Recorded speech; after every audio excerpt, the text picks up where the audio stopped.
Shalom Barajá. Vamos a continuar con la lectura y estudio de la Torah en nuestro año 5783.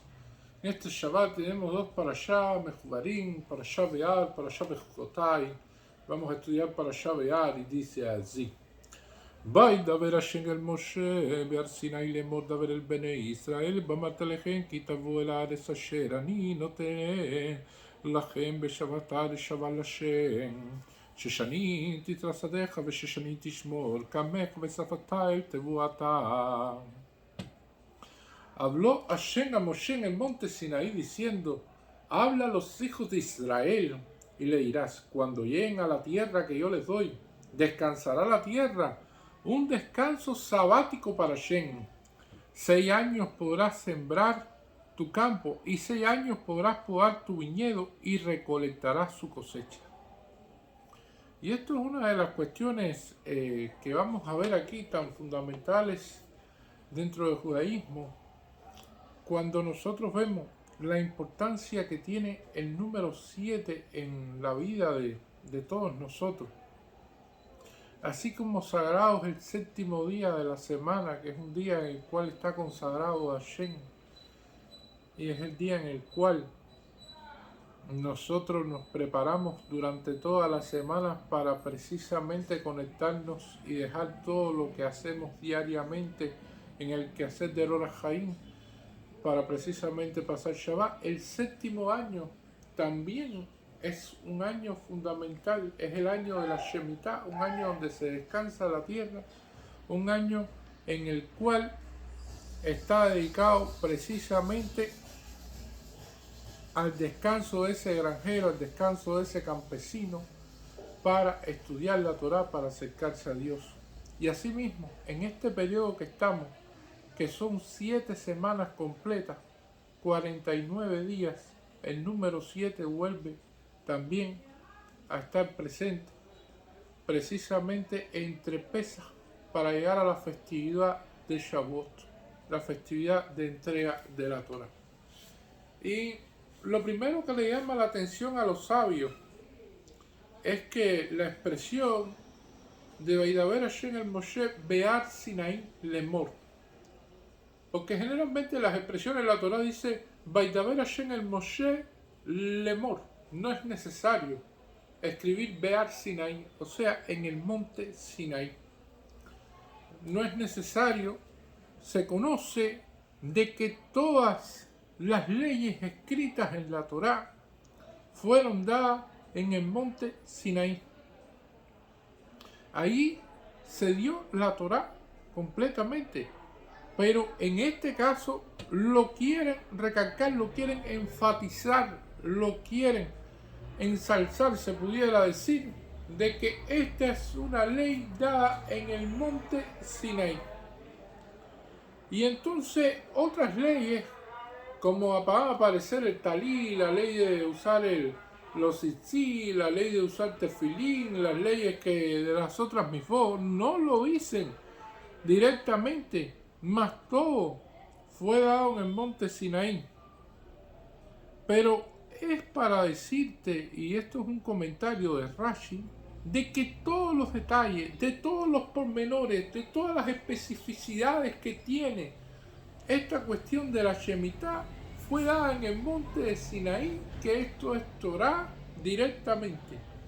¿Por qué? Porque es algo muy complicado. Es algo tan complejo que va en contra de la lógica del mundo como se mueve.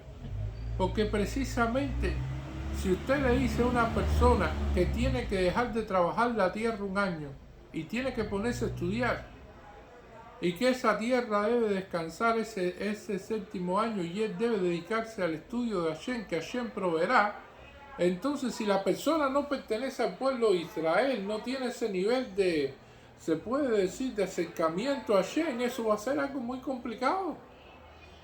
Algunos dirían, bueno, se volvió loco. Pues va a decir que no va a trabajar en este séptimo año, como lo especifica aquí la Torah, y esto es una de las cuestiones que estamos viendo aquí. Pero hay algo más profundo cuando se aparece la palabra Sinaí. La palabra Sinaí, ya lo habíamos dicho anteriormente en otras parashot, viene la palabra Sina. Y la palabra Sina significa odio y envidia. Y es precisamente a partir de ahí, de la entrega de la Torá, de que Hashem dijo, Anoji Hashem Elohej, y entonces estableció como tal al pueblo de Israel en ese lugar, en esa posición de pueblo elegido. Entonces trajo consigo evidentemente ese acercamiento entre Dios y el pueblo de Israel, y por lo tanto las otras naciones evidentemente sintieron envidia de esa cercanía que tenía y que tiene el pueblo de Israel con Hashem. La Torá que fue dada el 6 de Sivan del año 2448 según nuestro calendario, y que entonces todas sus leyes, todas las leyes que están aquí, ninguna se ha cambiado. Y eso es algo muy interesante. ¿Cuántas leyes se cambian en un país? ¿Cuántas leyes aparecen en la Gaceta Oficial y en la extraoficial que vuelven y derogan leyes anteriores y leyes anteriores y leyes anteriores? Sin embargo, en la Torá no se ha modificado ni se modificará jamás ninguna ley. Y la cuestión viene de que la Torá es eterna y fue dada por Hashem. Partiendo de ahí, de esa cuestión, hay un mindset que viene a contarnos con respecto a eso, porque una de las cuestiones que sucedió, una historia de que viene un goy y que entonces el goy le preparan una cita con un rabino para verse, para tener un encuentro como tal, para que entonces le pueda plantear los problemas que tiene. El rabino se ve muy sorprendido en la comunidad y dice, bueno, ¿cómo es posible esto? ¿Cómo prepararon la cita? Entonces la secretaria le dice, no, esto es una persona muy importante, de mucha influencia. Y dice, bueno, pero ¿qué es lo que querrá el goy? Y entonces se acerca el goy y le dice, no, mira, yo tengo problemas de tal tipo, de más cual tipo, pero a mí me gustaría ver qué es lo que dice la ley de Moisés con respecto a esto. Ustedes son unas personas muy rectas, ustedes siguen una línea y sus leyes tienen la verdad, esto orajemente. Y entonces yo quiero saber cómo sería el din con respecto a la situación mía y cómo lo plantea la halajá, en el cual el rabino se encuentra ante un problema lógico, porque no se puede establecer la halajá con goy, solamente está establecida para el pueblo de Israel.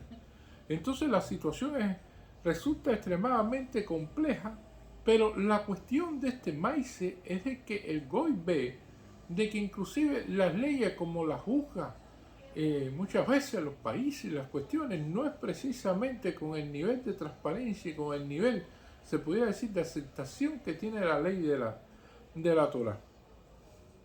Y esto evidentemente viene a establecerse aquí. Nuestros sabios dicen, bueno, sí, el monte Sinaí, mira todo lo que trajo el monte Sinaí hacia el pueblo de Israel. Y entonces, cuando se empieza a hablar de que la tierra debe descansar, o sea, que está hablando de los campesinos, de los granjeros, y entonces, ¿qué pasa con las otras gente que trabaja en otras actividades? Por ejemplo, los comerciantes, las personas que tienen que ver con otros tipos de gremios, de diferentes trabajos que no tienen que ver con la tierra. Y entonces para esas personas no existe el año de Shemitah. Y eso lo explica claramente los comentarios de la Gemara, porque precisamente el trabajo del campesino es el trabajo más complejo y más difícil que pueda tener una persona. El campesino prácticamente no es dueño de su tiempo ni de su vida. Se tiene que despertar antes de que amanezca y tiene que labrar y tiene que trabajar y tiene que hacer esto. Y aunque se han inventado muchas maquinarias y se han tratado de humanizar mucho el trabajo en la actualidad, es un trabajo consagrado ser campesino y obtener una cosecha. No es sencillo.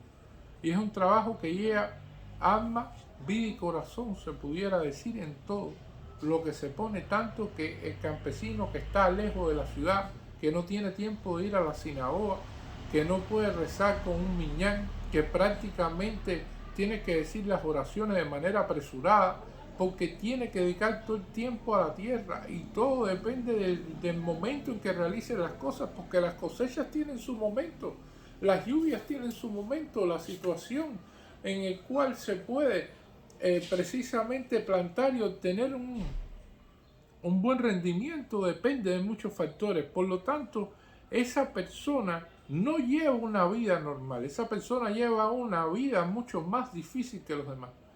Y entonces, debido a eso, la Torá, conociendo, Hashem, que conoce esto, la Torá ya lo plantea y lo dice: bueno, esta persona que está más apartada del camino precisamente de poder convivir en una congregación, de poder realizar muchas cosas precisamente por la complejidad de lo que está realizando, tiene el año de Shemitah, tiene ese año para ponerse al día, tiene ese séptimo año para consagrar, y además que es una prueba grandísima de fe ante Hashem, porque precisamente él deja que esos frutos se queden ahí, y entonces no tiene beneficios de esos frutos, y todas las personas que estén en ese momento pueden obtener beneficios de esos frutos, y precisamente no son comercializables. O sea, es una de las cuestiones fundamentales que tiene el año de Shemitah como tal.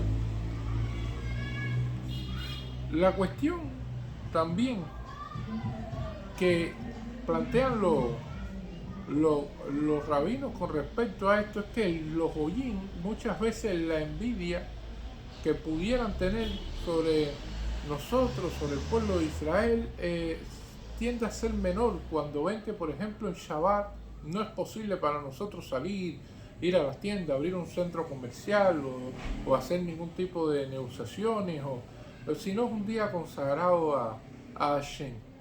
Y entonces va en contra de la dinámica de este mundo. Como está diseñado actualmente, el sábado es el día que el mayor los comercios abren, el día que más se vende, el día que la gente tiene los fines de semana, el viernes, que es un día que nosotros estamos preparándonos para el Shabbat, y ya el viernes por la noche entramos en Kabbalah Shabbat y ya entramos en nuestra jornada de santidad. Entonces ven que tenemos una vida completamente distinta a como lo llevan los demás, y entonces muchas veces los oyen dicen: bueno, esto no. Y cuando ven esto de la tierra del año de Shemitah, no trabajar la tierra un año entero, dejarla así, no, entonces tampoco. Y es una de las cuestiones que, por lo tanto, reduce también el proceso que pueden tener, que viene del Sinaí, de la palabra Sina, o sea, del odio y de la envidia hacia el pueblo de Israel. En cuanto algunos rabinos han dicho, Rabbeinu Yehuhan explicó sobre la persona que trata de realizar un contrato con respecto a la misvá que va a realizar. La persona que dice: bueno, si hace un contrato bien hecho por el estudio que va a realizar en un futuro, entonces en ese caso, esa persona que paga para que esta persona estudie pudiera obtener un beneficio. Eso es una de las cosas que establece Rabbeinu Yehuhan.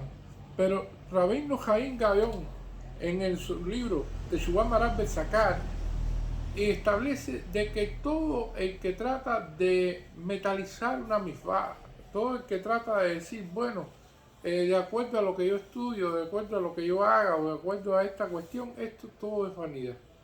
Las misvá no se pueden, decir que se te pueden comprar una misvá determinada.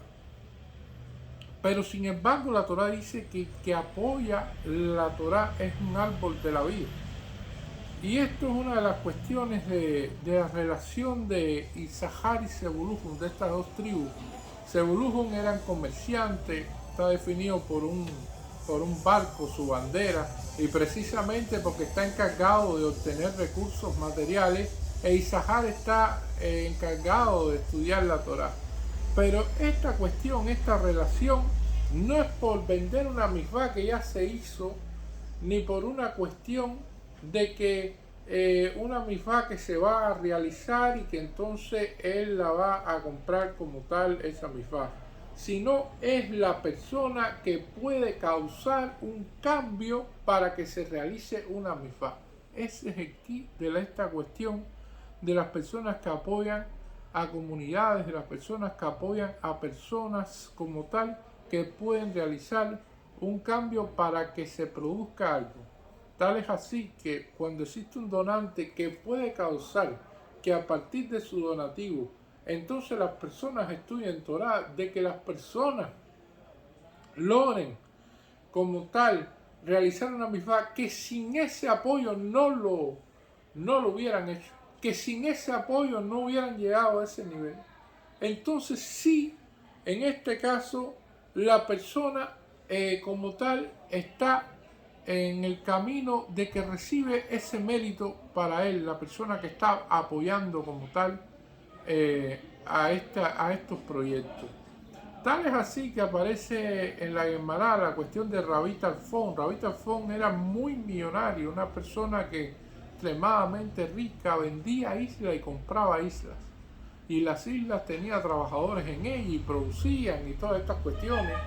Y entonces va Rabí Akiva y le pide un préstamo como tal, un préstamo que podía decir de miles de sus, o sea, un préstamo que lo que sería hoy millones de dólares. Y pasa un año y Rabí Tarfón no sabe qué hizo Rabí Akiva con eso. Evidentemente, como Rabí Akiva fue Rabí Akiva, y Rabí Akiva llegó a un nivel tan grande dentro del pueblo de Israel, entonces Rabí Tarfón le dio el préstamo con todo esto, y entonces le pregunta a partir del año qué pasó con el negocio, y entonces Rabí Akiva lo lleva para ver cómo ha florecido el negocio, y lo llevan y van a una yeshiva y tienen 1000 personas estudiando allí. Y entonces la cuestión es de que Rabí Akiva le dice, mire, aquí está todo el dinero invertido que tú me diste a mí para el negocio que habíamos hablado. Y entonces la halajá que dice con respecto a esto, la halajá dice que eso no se debe hacer. O sea, la persona no debe decirle esa cuestión. Pero ¿cuál es o sea, invertir ese dinero en esa situación si sabe que no va a obtener una ganancia directa económica en este mundo, sino que va a ser a partir de un sejudo, un mérito de estudio que van a tener estas personas? Pero ¿cuál es la cuestión en la cual tiene Rabí Akiva a su favor y la halajá lo permitió? Es de que Rabí Akiva tenía el dinero ya acumulado para devolvérselo si él no estaba de acuerdo. Le dice, si no estás de acuerdo con lo que hemos invertido el dinero para hacer esta yeshiva, aquí está el dinero para regresártelo íntegramente por lo que tú nos diste y lo que nos permitió avanzar. Otras personas han apoyado y entonces ya tenemos para devolvértelo completamente. Y Rabí Tarfón estuvo de acuerdo con todo lo que se había hecho y tuvo mucha alegría con respecto a eso. Y es una de las cuestiones en las cuales estamos viendo aquí la importancia que tiene todas estas cuestiones de establecer y de lograr el estudio de la Torá, el cumplimiento de las mitzvot, de todas estas cosas, de poderlas desencadenar en lugares que sean complejos, que sean complicados. No podemos de pasar las fechas en estos días para hablar un poco también de Rabbi Shimon Bar Yochai, ya que estamos en este periodo cercano al Lag BaOmer, en el cual se decía que comía algarrobo y estuvo viviendo en una cueva, y que este algarrobo que él comía diariamente, que era la mata que lo sostuvo, el árbol este que lo sostuvo durante todo este tiempo que estuvo en una cueva, precisamente se convertía en dátiles en Shabbat. Y a nivel de Midrash se explica esto, que el que santifica el Shabbat puede convertir un alimento simple en un alimento mucho más delicioso. Aquel que santifica el Shabbat con lo poco que tenga, ese alimento adquiere un nivel tan especial que puede alcanzar, se puede decir, el más dulce de todos los niveles. Y esto es una de las cuestiones interesantes. Nosotros al salir del Shabbat, incluso tenemos la costumbre cuando hacemos Abdalá, que se derrama el vino sobre la vela de Abdalá.